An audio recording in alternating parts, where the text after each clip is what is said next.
close. NorthJersey.com NY Yankees beat writer Pete Caldera gives his take after the Hall of Fame press conference with former Yankees Mike Mussina and Mariano Rivera.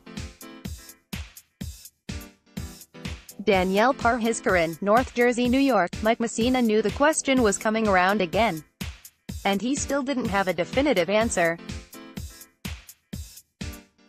Does he prefer entering the Hall of Fame as an Oriole or a Yankee?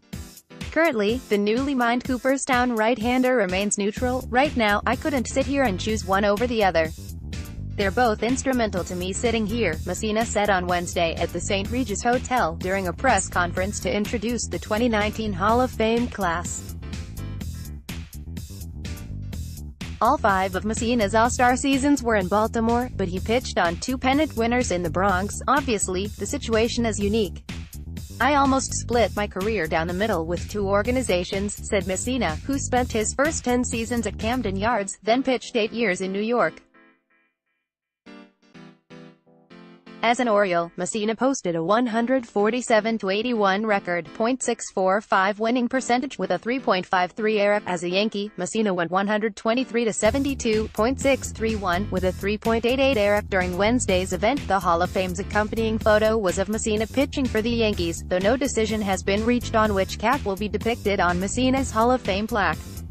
And that ultimate decision rests with Hall of Fame officials. Though the player has input, we'll take a little bit of time here to talk it over with the Hall of Fame, and with the people there, Mussina said.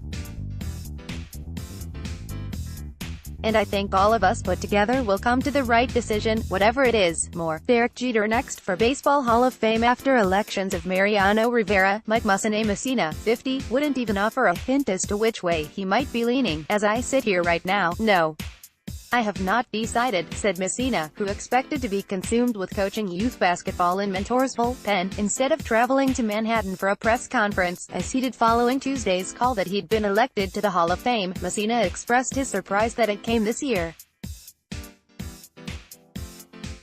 Mussina received 63.5% of the vote in 2018, and felt it would be a tough climb to make the 75% threshold needed for election.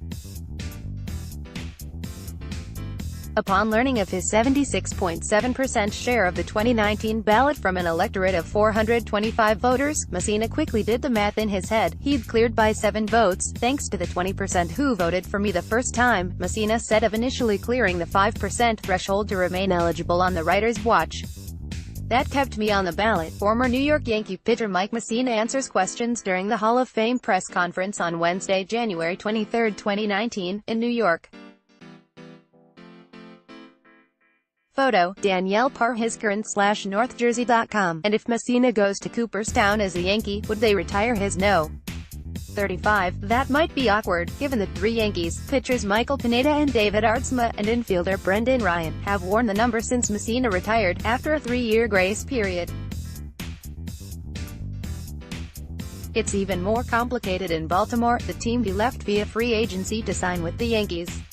A total of 10 players have worn Mussina's No. 35 since he left Charm City, the last being reliever Brad Brach. Mussina doesn't even have a plaque yet in Monument Park. But those were clearly all subjects for another day, as Mussina, unburdened by waiting any longer for the Hall call, spent a loose hour with fellow inductees Edgar Martinez and Mariano Rivera. At the dais, Mussina mentioned that Martinez, the Mariners' designated hitter, wore him out, .964 ops, as much as he did Rivera. More, Mariano Rivera, a by-the-numbers glance at his Hall of Fame career, and Mussina jokingly told Rivera that he's owed a dinner by the all-time saves leader. How many times did I set you up so you could sit up here? Mussina said to Rivera, who saved 49 of Mussina's starts. Olive Garden, Rivera replied.